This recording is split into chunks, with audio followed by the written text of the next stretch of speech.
What's your definition of success? Pursuing your passions, you know what I'm saying? Whether professionally or you just do it because that's what you do. It's either do it right or don't do it at all. That's always been my thing. Strategy, taking that initiative, it sparked this energy, within our team. And it's trying to build something and really try to create nice events and nice projects to make people feel like stars. Don Cheadle had already dipped, but Vince, Miles's nephew, had peeped that, and I guess just was like, yo, I gotta go talk to my brothers. And we're at the bar just chopping it up with Vince, Miles's nephew.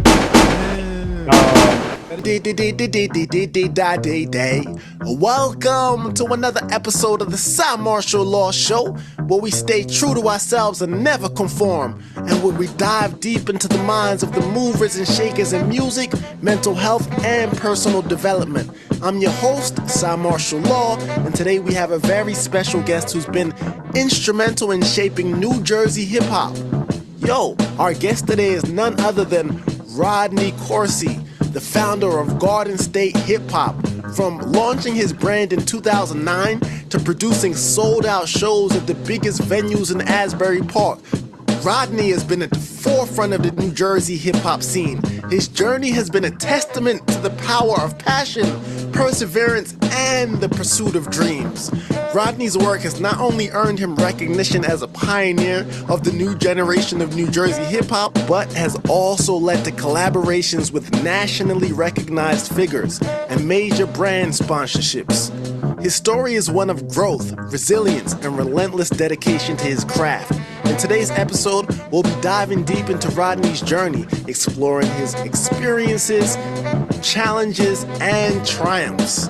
We'll uncover the stories behind his successful PR campaigns, his innovative strategies, and his vision for the future of Garden State hip-hop. So sit back, relax, and join us as we unearth the Garden State groove with Rodney Coursey. This is an episode you won't want to miss. Yo, what up, Rodney? Thanks for coming through to the show. Woo! Yo, thank you for coming through, Rodney. Yo, thank you for having me, and thank you for that intro. That's great. No doubt. It's not crazy. You did everything I just spoke about. It's who you are, and we're blessed. Yeah, I really appreciate that, man. And it's wild to think how much you've grown. I mean, look at us, look at all of us. You know what I'm saying? How much we've grown since we've got acquainted with each other. You know what I'm saying? I think I discovered your music through Rock the Bells. Shout out to Cal, who's gone on to do successful things in media, working with Complex. I'm not sure if you plan on having him on, but you should definitely reach out to Cal. Shout out to him and everybody in Trenton, New Jersey. I will. I'm glad you said that. Yup. Yeah, super dope. Thank you. Looking back at the past few years, how do you feel like the landscape of New Jersey hip-hop evolved since you started Garden State hip-hop? Oh, man, it's evolved tremendously because there's more platforms now. There are people who were born and raised in New Jersey who have, established themselves within the mainstream music industry, and now they want to represent and put on for Jersey the same way I wanted to in 2009. Right. I feel that. Is there a pivotal moment in your career, like post 2020, that significantly influenced your journey up until now? That's a really good question. You said post 2020? Yeah. I wanted something newer because I saw everything older you had done, and I know he's been doing a lot new. Yeah. So, that's a really good question. I would say for one of my label artists, we collaborated with the Minnesota Vikings to do a halftime show for the 2022 NFL season. So it's in conjunction with the NFL's Crucial Catch Initiative, which is their Cancer Awareness Week. So we partnered with them to do this halftime show for a song that he performed on America's Got Talent. He ended up getting two standing ovations for the song. And what made it so dope was that's the city he's from. We had his family in the audience. It was a song dedicated to his brother who had passed away. And for a guy who started in local music, to Right. create a local moment like that for an artist in his hometown, in front of his hometown team, it Huge. just felt full circle. What's the name of that artist? Is that artist you manage? I do PR for him. His Oh, name is Win Starks. One Star. So what's the name of that song? Is there anywhere we can find it online to listen to it? Yes, actually the song is doing numbers across streaming platforms right now because Celine Dion recently sang it in her new Amazon Prime documentary. The song What? is called Who I Am. Yes, sir. That's crazy. Let's give it Wow. that. uh, how have your experiences? How have your experiences at Effective Immediately PR and Big Machine Agency shaped your approach to music publicity today? Man, another good question. I really learned how to become a publicist at those places. So at that first agency, shout out to my mentor and the woman that gave me my first job in music, Ellen Solis. Mm, She was instrumental in the rise of Pearl Jam and Rage Against the Machine. mm. I'm deeply involved with a lot of like national artists who were signed to some of the bigger labels. And she gave me the blueprint on how to be an effective communicator and represent artists appropriately, Mhm. and just present their stories in a clear, deliberate, and polished manner. Right, While being true to myself too, and keeping my voice at the forefront with right. my representation. With Big Machine, shout out to my former employers there. I have more free range, so I was just kind of like a wild horse, so to speak, Mhm. where they just trusted me enough to use my talents and my gifts to pretty much lead the publicity department. Right, And I can say that experience gave me the confidence to ultimately work through my own company right. because I was put in scenarios where I had to take the lead, where I had to step up.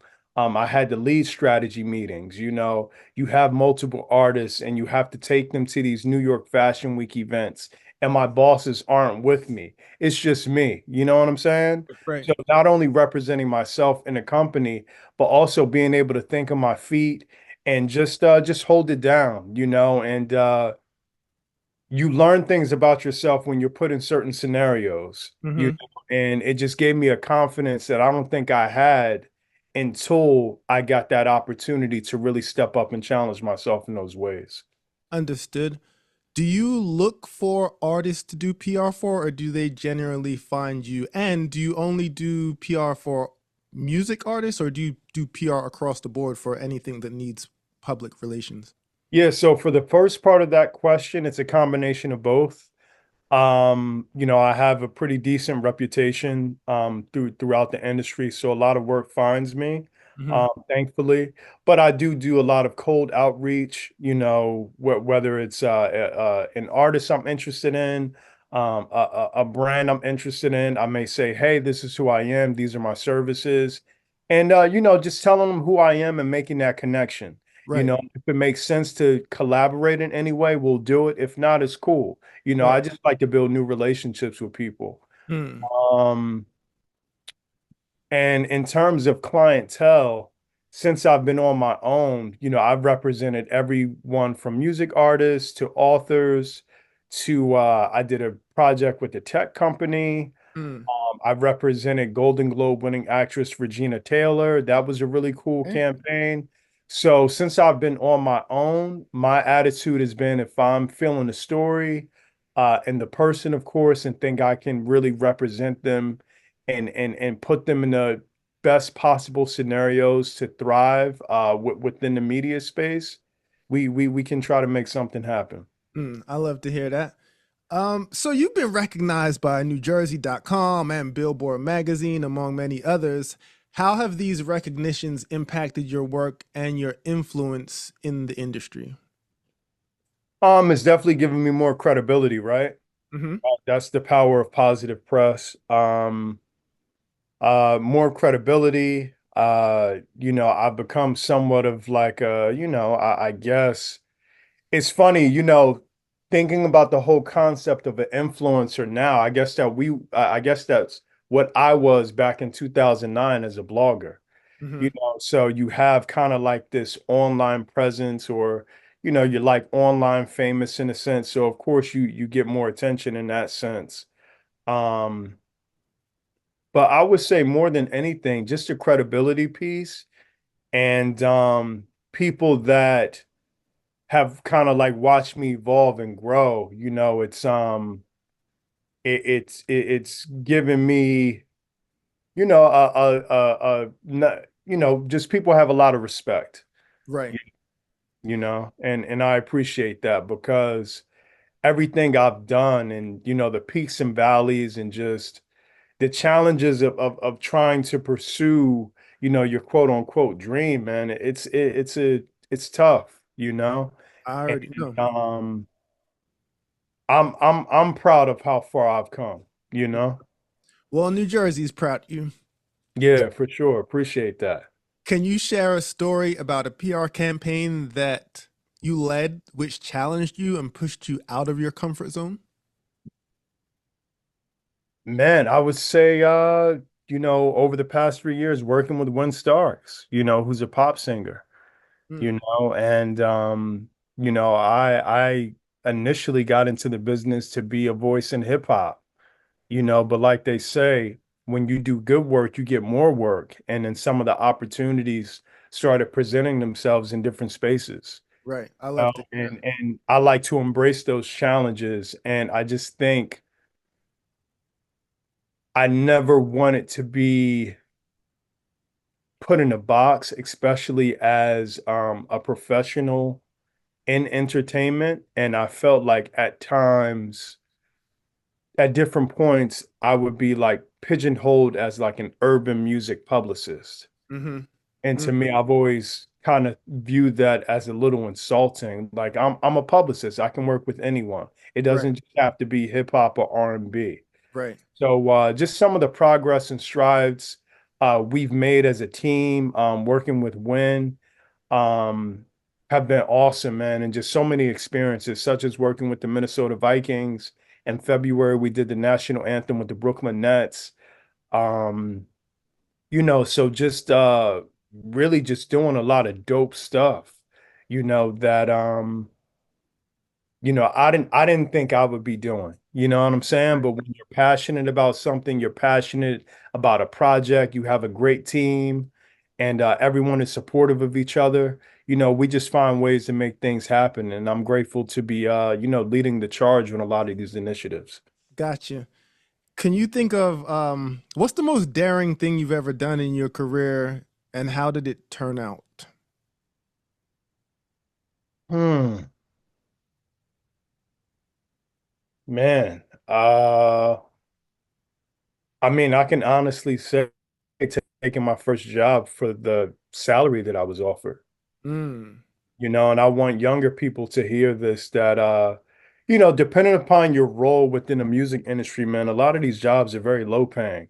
Mm-hmm. I'll just keep it real. I got my first job in the industry at 27 years old, and what I was offered as someone who had a roommate at the time and had adult responsibilities, Right. um, it wasn't it wasn't the best decision to make financially, but it was something I felt like I needed to do because I had dedicated so much to pursuing this.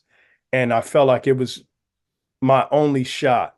And striking out, at different labels, and having, being so close, but yet so far. When I got that opportunity, I said, hey, I just got to take it. I set some goals and made some promises to myself that I managed to keep. And the risk was definitely worth the reward. Right. Right. I love that. I love that answer. So you kind of answered this before, but I'll kind of ask it anyway since I had it as a question.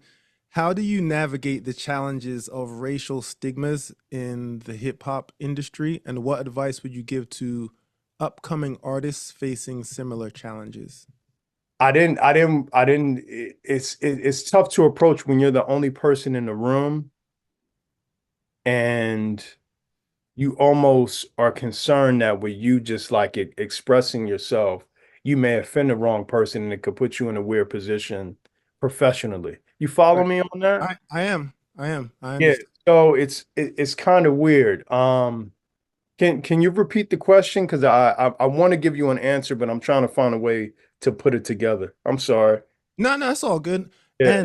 And and I can take this question completely out if you want, or we can Yeah, come back no, to no, it. I want it to be in there. I just want to answer it the right way because I'm really trying to articulate, you know, trying Gotcha. to articulate it the appropriate way. I said, how do you navigate the challenges of racial stigmas in the hip hop industry? And what advice would you give to upcoming artists facing similar challenges? Yeah. Um, Navigating the race. I'll say education, because so many people have been misinformed as to what hip hop music and culture actually is and what it truly represents. Hmm. I can say I've crossed paths with people who their connection to it, like their starting point was like, it wasn't like a KRS-One, it wasn't a Rakim, it wasn't a Yasin Bey, it wasn't a Common Sense. Hmm. It was, something that reinforced those stereotypes and racist tropes. So Right. I think it's important to educate, especially, I mean, people are part of our culture too, you know what I'm saying? Not just people outside of our culture, because, like, let's keep it real. There's a lot of people that don't really respect the five elements or care for the five elements or care about Zulu Nation or care about people like T. Eric Monroe, you know what I'm saying? And just this history, this art, this genius that was cultivated by kids in the Right. inner city. You know what I'm saying? And that magic. And this is kind of like a sidebar, but I was having a conversation earlier with a friend of mine, an older cat who's a bass player. And I had shared with him the article, well, the comment that the founder of Rolling Stone magazine made in the New York Times in reference to his book about the masters and geniuses behind rock and roll. And the book is titled The Masters, and he got grilled about not having any females or black musicians featured in the book. As he should. Right. So the journalist from the New York Times calls him out on this, and he says something along the lines about how females and some black musicians couldn't articulate well enough to be considered masters of rock and roll, which is like insanely, outrageously disrespectful. I mean, disrespectful to the Chuck Berrys, the Muddy Waters, the BB Kings, the Jimi Hendrixes, the Little Richards, the Curtis Mayfields, Hmm. people like even George Clinton, people that really mastered and created this sound. You know what Right. I'm saying? So I say that to say to bring it back to hip hop is we have to learn and nourish this history. You know what I'm saying? Because if we don't, in another 20, 30 years, we may be saying that Eminem invented hip hop. You know what I'm saying? And I love M. But if you're not careful and if you don't value and respect your own history, that's going to leave people with an opportunity to rewrite it. Right. Right. In Education.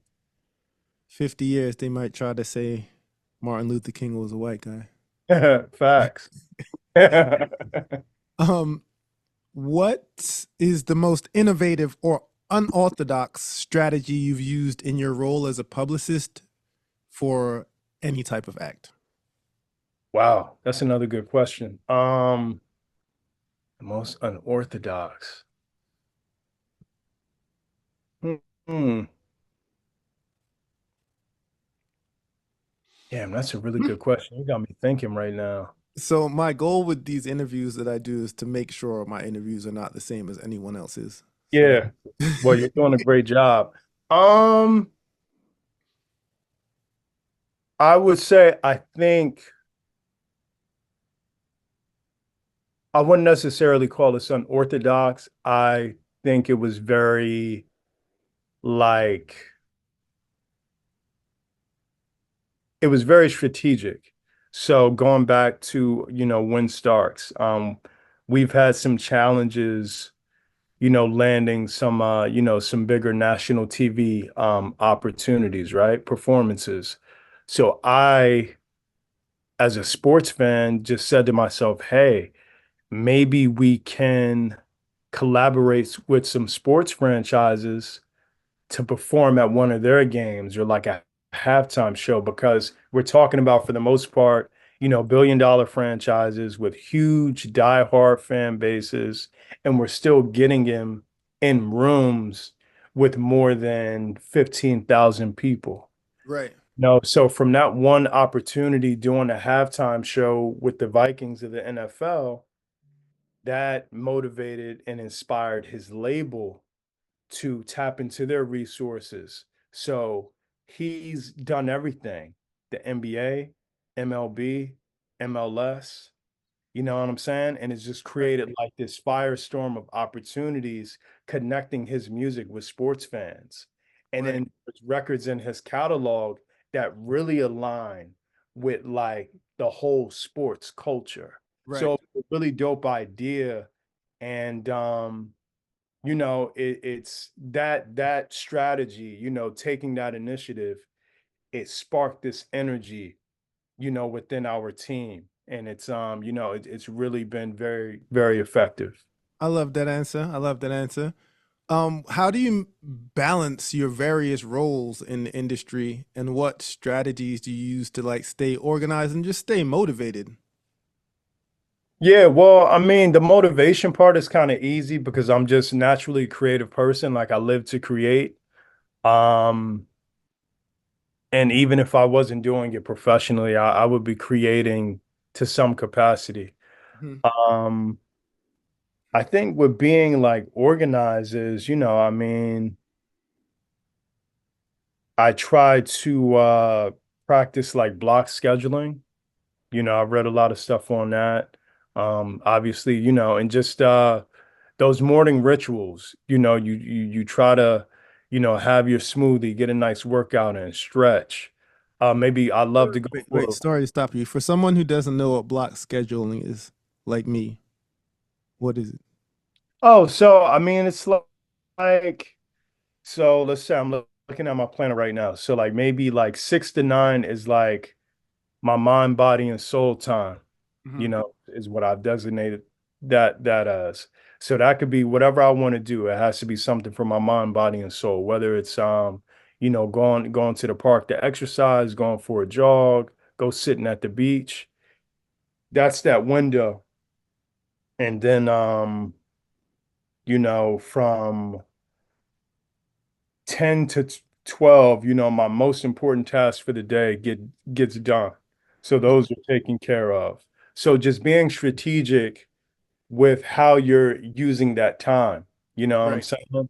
right, It right, right. it's something that's been very helpful for me because one thing I noticed about myself, if I'm not very specific about things that I need to do day in and day out, I kind of get like anxious and I feel like I'm like all over the place. So that schedule and like time blocking has been very helpful. You sound like me. Yeah. I think most of us are like that, man. When you're juggling like multiple things, it's easy to feel that way. But when you want to execute and you want to feel like, it's funny, like at times I can do a whole bunch of things, but I just felt like if I'm moving at a certain pace, I still don't feel I still feel all over the place, if that makes sense, even though you're getting things done.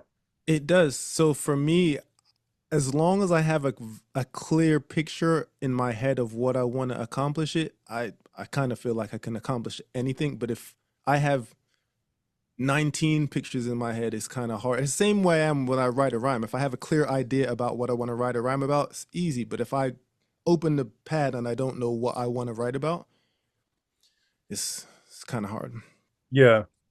Um, how do you stay ahead of trends in the rapidly evolving music industry and ensure that Garden State hip hop remains relevant and impactful? Hmm.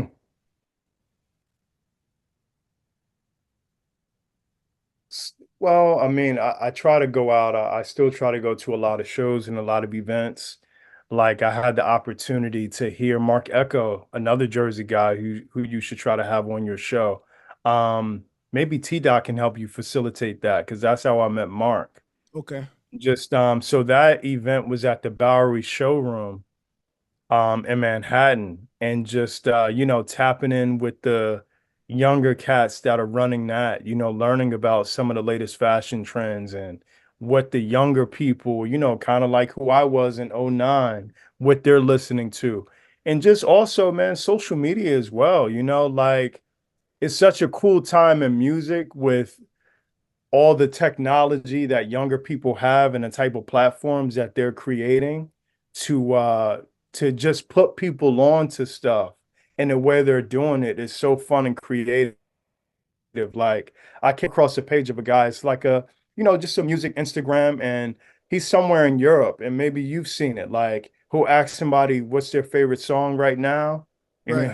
he'll approach somebody else and have them put on headphones and rate that song, and he asks them the same question, and it Uh-huh. keeps on and on, and you're learning about different genres of music, what's hot, Right. so it's to answer that question, it's a combination of things.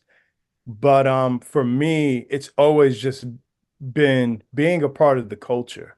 Hmm. With me being a little bit older and obviously responsibilities changing, I really can't be out in the scene as much as I want to be. Hmm. Even, I mean, like I turned 35 next week, and I went to an event last night, and I started getting tired at like 10:30. I'm like, damn. Yeah. Like, I still feel young, but it's like, yo, you ready to go? I'm talking to my friends, like, y'all ready to go? But, Yeah. still trying to be very much ingrained in culture and just, keeping my ear to the streets. Hmm. Hmm. What's your definition of success? Pursuing your passions, you know what I'm saying? Whether professionally or you just do it because that's what you do. So I guess success to me is just living like a very passionate life, you know? I understand completely and I agree. Was there Hmm. ever a time when, considering your definition of success, was there ever a time you were successful but you didn't realize it? And how did you realize it, if so? Or did Hmm. you just kind of know all the time? I think with the impact of Garden State hip hop. Hmm. Um, and then when I really started to like be more inconsistent with the platform, just out of frustration with like where is this going? Where am I going with my pursuits? And really trying to, be a part of like the mainstream music world. Um, people were like, yo, like, what's up with the site? What are you doing? Are you doing another cipher? Are you hosting another concert? Like, people look forward to this stuff, and when you're at the crib putting hours into this, putting hours into that, planning, organizing, trying to make things happen, um, you don't realize that a lot of people appreciate that effort, that energy, and that passion. Hmm. So, Facts. yeah, I think and even now, just talking to you, it's like I was talking to the homie Dylan Green a few weeks ago. He's like, I think when it goes down, when it's all said and done, he's gonna go down as one of the best hip hop journalists of his era. You know what I'm saying? He's written for Pitchfork, DJ Booth, the list goes on and on. I think OK Player. And I put him on to the Garden State Hip Hop Ciphers, you know what I'm saying? Because he wasn't familiar, because I think Dylan may have been like in middle school when I was doing my thing. Right. You know what I'm saying? So it's like even creating something that, in a sense, has to aside from me being active now with certain projects, but creating work that kind of has stood the test of time and being able to share that and Right. people connecting with it. Um, and then, doing these interviews, getting press ops, and, I mean, yeah. I can dig it. I love it. I love it. Yeah. What's one thing about what you do that people probably have a misconception about, or something that you do that might be difficult that they probably think is easier? I wasn't really making money like that, you know what I'm saying? So I was literally taking like, money that I could have been saving and putting it towards like Jersey hip hop stuff and really trying to build something and really try to create nice events and nice projects to make people feel like stars, yo. Like really wanting guys to feel like they were on a BET set. Right, Know what I'm right, saying? Like make guys feel like they were doing a double XL cover shoot. Like I really wanted to create that for them, almost kind of like it's preparation for when you do break, because I believe in you that much. right, right. I Know what love I'm it. saying?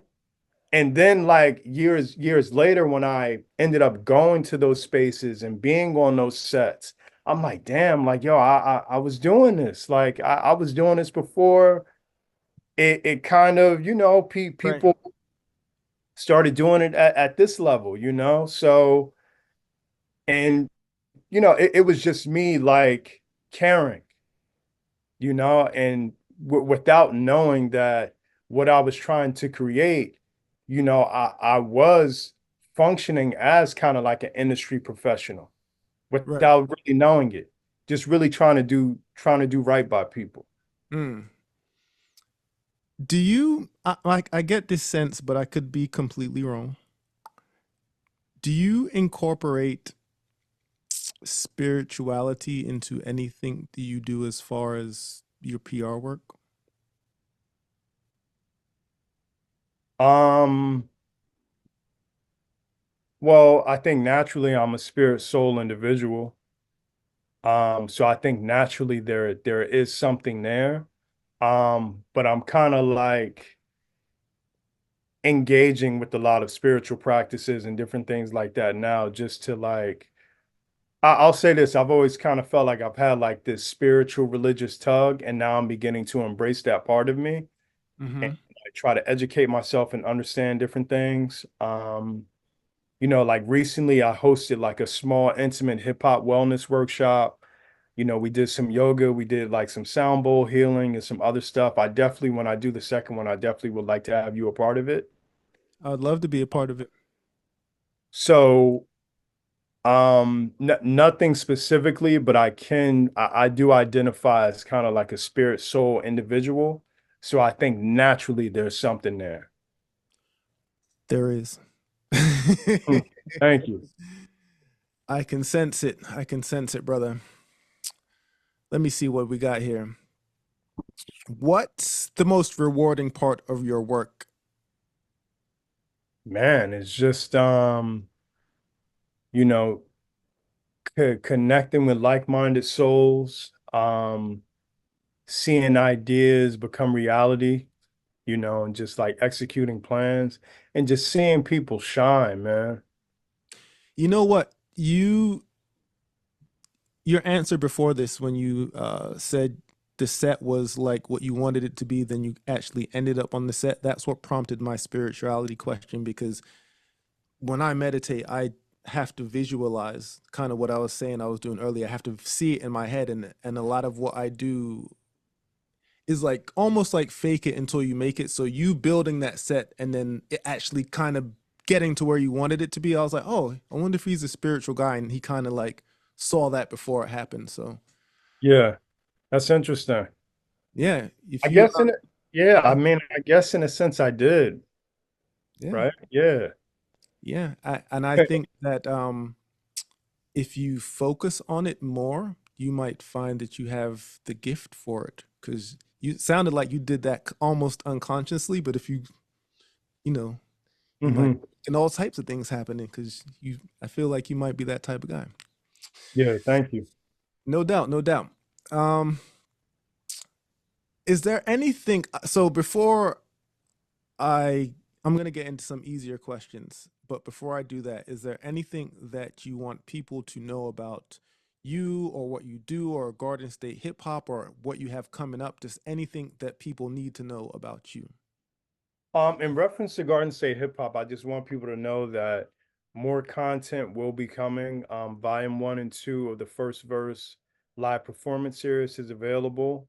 And I have some other exciting like original content projects in the works. You know, it's just it's funny. I was having this conversation with T Doc not too long ago. You know, it's just like the budget, you know, and just again going back to it's either do it right or don't do it at all. That's always been my thing, you know, and just when you get more into like branding and aesthetics and how you want to represent not only, you know, your company, but other people, you know, it's that's very important to me.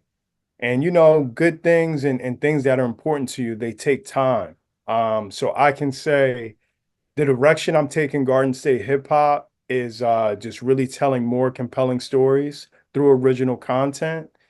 And you know, as I said, you know, I have a lot of spreadsheets, a lot of things in the works, and you know, we're just gonna ease into it, but it will happen. I like it. I like it. Give it up for that. All right, so some easy questions. What are you listening to right now?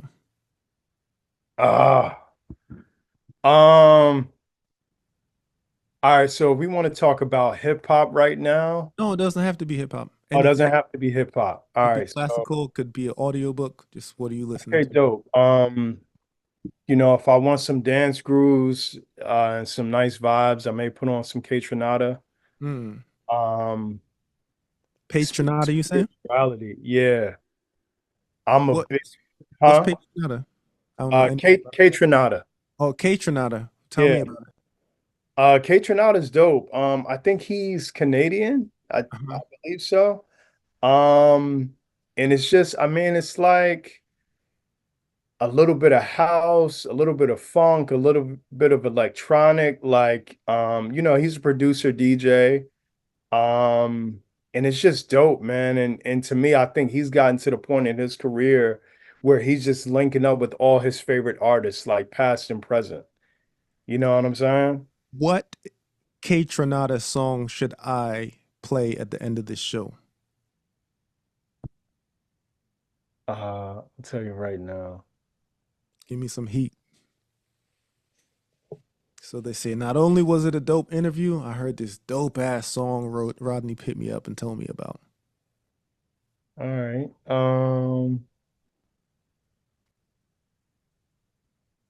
Let's go with Intimidated featuring her. Got it. I'm playing that as the outro. All Okay, right. dope. What are Uh, you watching? Oh, sorry. Something else? oh no, yeah. So more music. Speaking of like spirituality and like spirit soul individuals, this guy Navy Blue. Mm, He's never like heard of him. super dope. So he has a song, he did a song a few years back with Earl Sweatshirt called Nobles. So that's how I got familiar with him. And then I just dug through his catalog, but just like the way he incorporates spirituality into hip hop, um, it's something that like I haven't heard from like newer artists. So it's like very refreshing. Yeah. He gives me like a lot of like you know, it's like it's like I don't know if this is good or bad to describe it this way, but like a hype beast version of like native tongues or like Soulquarians, you know, because That's very intriguing. yeah, um, like he has a Check him song. out based off that. Yeah. So I think he's like really dope. And he used to be like a skateboarder who always wrote rhymes and then never really wanted to share his rhymes and built up the confidence to do it. And you know, I just think he has a message. I think it comes from a very raw, authentic place. and it's just like very soulful hip hop music. Mm, I There's a love it. I love couple it. joints. Yeah, I'll send you some links. He's got a couple joints that are fire. Please. Um, so yeah, and who else? You got me scrolling right now. Um, who else am I bumping heavy? K Tronada, Navy Blue. Um, Man, I listen to a lot of jazz too. Like I won't even hold you. Who's your favorite jazz artist? Right now, um, I'll probably have to give it to a group called Butcher Brown. They're current. I thought Yeah. you were going to say old school cats. Oh, all time? I mean, all time, I would probably say Miles, but Mm. like some of like his stuff, like the more funkier stuff, and then when he got kind of like into rock, and then I think he went from funk, the whole like fusion rock stuff, and then like in the 80s, I think more of like the more of like fusion stuff started coming like in the late 80s, early 90s. So I would say all time Miles. Like, Miles's last album before he passed, that was like a fusion hip hop album. Yeah, yeah. I have his autobiography rights. Oh, I gotta read it. Bruh. Yeah, it's one of my favorite autobiographies of all time. I love autobiographies. Those are my favorite types of books. So I got a story for you. So I took my dad and my uncle to see to the premiere of Miles Ahead, which is the movie that Yeah, Don that's Cheadle fine. played in. That's So fine. they had a premiere at the Paramount Theater here in Asbury Park. So we went to the premiere. It was his nephew Vince who played drums in his band, Don Cheadle, one of the executive producers, and somebody else involved with the film. We watched the film. They did a Q&A afterwards, and then they had like a little cocktail hour afterwards. So me, my dad, and my uncle were just chilling at the bar. And next thing you know, and I mean, we were like some of the few brothers at the spot, unfortunately. Yeah, yeah. I think Vince, so he's like, yo, take my number. Let's keep in touch. And I'm like, at the time, I'm not even working in music. So I'm just like, I don't know why I would need your number, but sure, you could give it to me. So he puts Yeah. his phone number in my phone. Like a year and a half, or maybe 2 years after that, I'm watching Miles's documentary on Netflix, Uh-huh. and Vince gets interviewed. So I shoot him a text. I'm like, yo, my name is such and such. We met at the premiere. I'm watching this doc about your uncle, and I saw that you were interviewed. I hope all is well, like many blessings. He didn't respond with words, but he sent me back the hands touching the praying hands emoji. I'll take it. Yeah, I'll take it, right? So that's my connection to Miles Davis. Yeah. He probably wrote thank you and then that emoji popped up. So Yeah, probably. Yeah, I'll take it. that's super dope story. Um, so yeah, speaking of books, because we kind of had went there, what are you reading right now? Oh man, I'm looking at my library right now. So I'm wrapping up The Five Principles by Stick from Dead Prez. Ah, I have one of his books too. Yo, I reconnected. I always went back to Dead Prez and their music, but I reconnected with Stick and like where he's at right now when we got hit with the pandemic. And Yeah. he's on the fit hop wave now. Yeah, yeah, yeah. For sure. Yeah. So that like got me through the pandemic in terms of like just keeping my mind and like my body right. Yeah. The workout is the name of the album that's on Apple Music. And just learning more about his path to spirituality and mindfulness and health, him having gout and him making this paradigm shift in his mind, which connects to Dead Prez and their legacy. Right. And him writing this book, ultimately telling his life story and just giving people such as myself who've always felt like they had the tug, just how to kind of like walk that path. Right. Right. Shout Yep. out to Stick Man. Shout out to Stick, man. So I don't have Yeah. that. I was I misquoted myself. I buy so many hip hop autobiographies. I thought I bought that too. I saw it. I just forgot about it. I'm gonna have to get it. Shout out to Stick. But yeah, You I know went another on. dope book? I'll grab it right now. Please, please. So this is a coffee table book. I had my family get this for me for Christmas. Ah, you can't see it. Afro Surf. Can you see that? I can see it now. Yeah, so this tells the story of surfing, the history of surfing on the continent of Africa. What? Yeah, so this is a dope coffee table book. Like I look at it every now and then. But it's an incredible book to have in your library. That is crazy. Oh, Yeah. but I only say it's crazy because a few interviews ago I had a brother named Kyle Raps on the show. Do you know Kyle? Yeah, yeah, he's big into like surf culture and connecting it with hip hop. Yeah. So yeah, so he was telling me a story about these black group of black people in California that taught him how to surf, but he was saying they gave him this whole story about black people surfing in California and that it's a whole history that wasn't real. I didn't know about it. So it's cool for you to be like, Africa, you took it even deeper. Yeah, it's dope, man. So one of the forces behind this book is Sal Masekela, Salema Masekela. He Mm. goes by now. And of course, Salema is Hugh Masekela's son, the jazz musician, Hmm. go grazing in the grass. And if you remember Sal, if you grew up watching the X Games like I did as a kid, he was Uh-huh. the commentator with the dreadlocks. Hmm. Already know. Yeah, so he's one of the forces behind the book, and there's this whole initiative on the continent where they're being more involved and ingrained in the surf culture there, skating culture. So it's just beautiful to see, man. And again, going back to the conversation we had about Rolling Stone magazine and rock and roll, this is the important information, and just like if we're looking at the political climate we're in and in society as a country, like now more than ever is it's imperative to have some sense of identity, some self knowledge, because they're literally trying to take it away from us. Right, right. Psh, You you know already what I'm saying? And that's just not our culture. That's everybody, man, because these stories, it's intertwined with how we got here presently. right, right. Psh, you spitting facts right now, brother. Yeah. What are you watching right now? What am I watching? I think the Bear season 3 came out, so I'm trying to catch up on that. Hmm. Um, but what else? Like, not a whole lot of TV, man. I'll say this, more like really good like movies. Mhm. Like I finally watched Escape from Alcatraz, the Clint Eastwood joint from That like the early 1970s.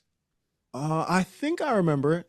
I'm pretty sure. It's like super famous, right? Gotta be. It's Eastwood. Yeah, yeah. It's like, yeah, I think it's like in like the film, how Capitol Hill does that. Like, Yeah. but anyway, like films like that.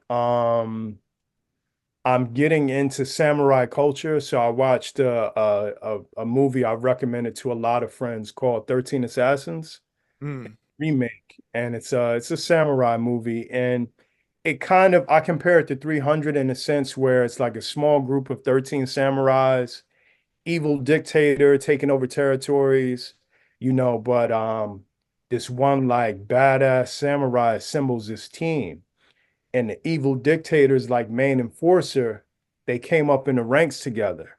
And it wasn't the fact, and he was an older cat too. So it wasn't like he's this young, like dude. It was more about just his will and desire to win. And because of that, he always succeeds. Hmm. Oh, it's not just like his speed, his strength, his aggression. It's just the willpower. Hmm. Oh, here we have this big army, but they're being led, these assassins are being led by this one guy who was no joke. Hmm. So it's a dope film. I think that's on Amazon Prime. So I would recommend that to any Is of your it listeners and you. is it subtitles or Yes, subtitles. it's called 13 Warriors, do you say? 13 Assassins. Sounds like my type of show. Yeah. Um, but Yeah, so a lot of movies. Another show, I mean, I finished Snowfall a few months back. I finally caught up on that. Um, Do you watch Shogun? I started Shogun. I got to get back into Shogun.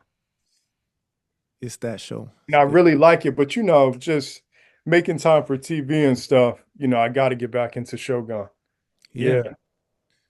How do we make time? Sometimes I don't know if you're like me. You probably are, but when I watch too much TV, I start feeling guilty, like I should be getting stuff done. I don't feel that way with TV, but I have to admit I'm still a gamer. Um, What are you playing? so when I turn, uh, a game I just bought, it's funny. Before I was like out of the console game, and then my lady got me an Xbox, what, last Christmas, which was really dope. Like she just surprised me with it. But obviously, some of the sports games, but really I got into like some of the more like adventure stuff. So a game called Sifu, that's Hmm. like a samurai game. Okay. That's really dope. And the graphics are ill. And like growing up, I was like mostly sports and GTA. Uh-huh. But now I'm tapping in. Like I got the Batmans, I got that whole series. That's fire. I got that Sifu game and then like some zombie games. Hmm. So it's funny, like growing up, I wasn't really into that stuff, but as an adult, I guess I'm like getting more into, just like because they've taken like video games and just the graphics so far. It's even just fun to just like look at them. You know what I'm saying? Right, right. So I think just me being a creative person, just appreciating like those like animation elements and just how like the graphics and stuff is just crazy. And it's Right. just cool. They're almost like visual experiences, like watching a movie almost. Right, right, right. Yeah. What are you seeing as far as where we're heading in the world today? Let me put these Oh together. man. Put three together. What are you seeing, hearing, and feeling about where we're heading towards in the future?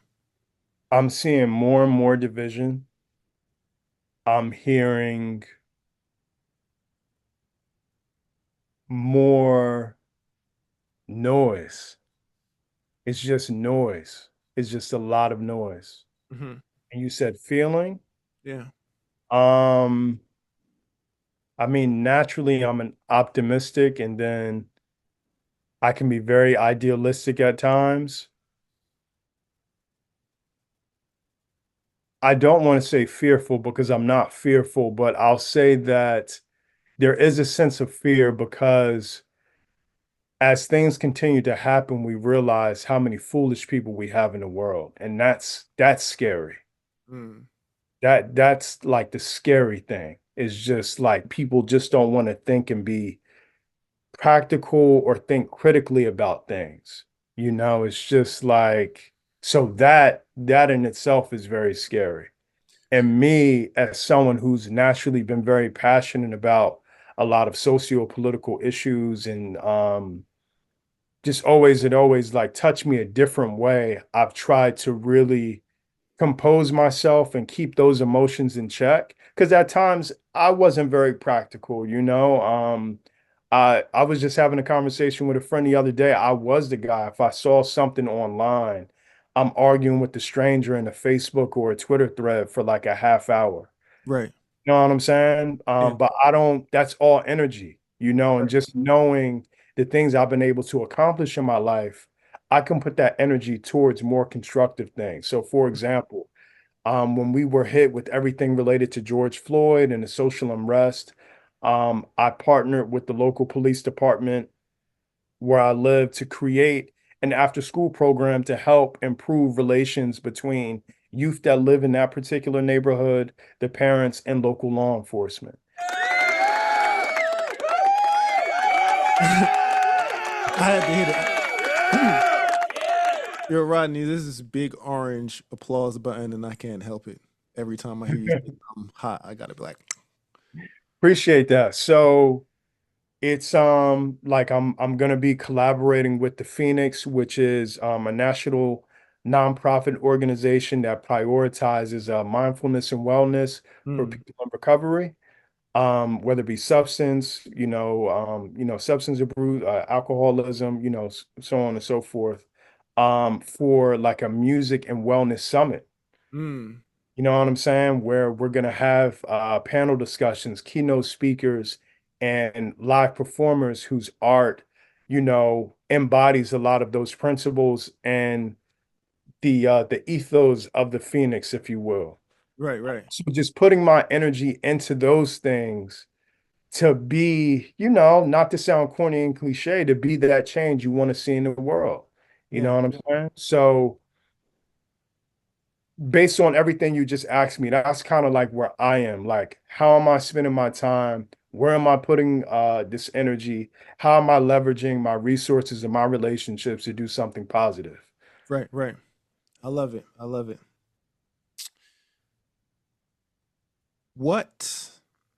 You know what? I think you answered that perfectly, so I don't need to ask a follow-up. So, all right, so we got into the fun part. Well, actually, we're at the fun part. So this is the last part, actually, I should say. So now we're at the part where I give you a word and you just say the first word that comes to mind. Mm-hmm. Are you ready? Yep.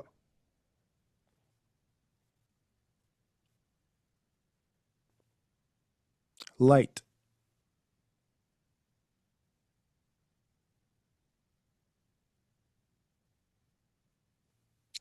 Light.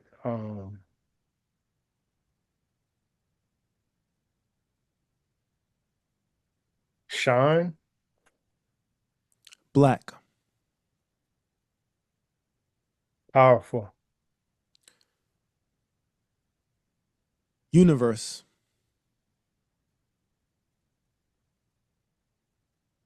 Limitless. Synchronicity.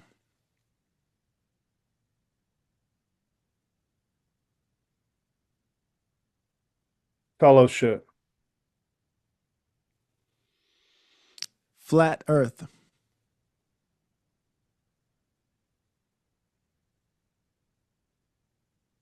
Wild.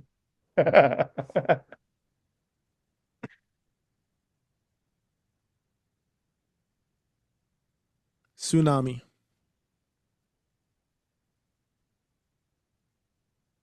Disaster. Water.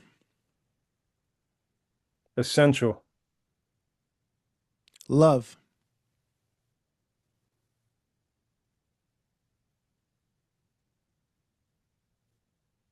Strength. Jealousy.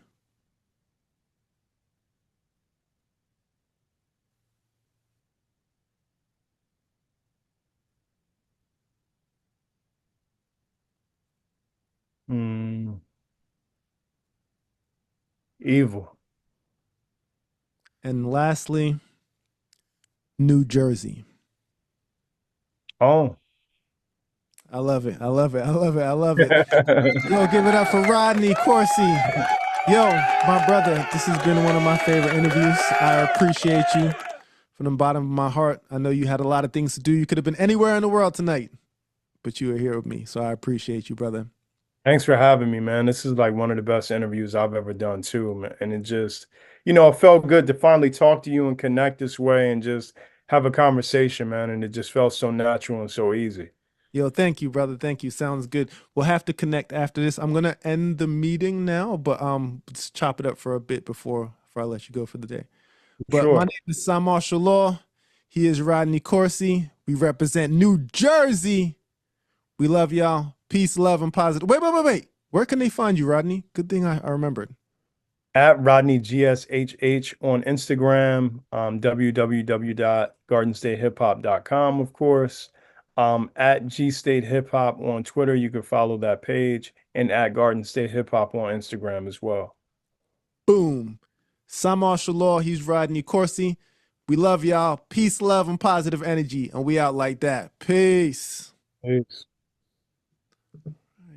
Yeah, that was dope.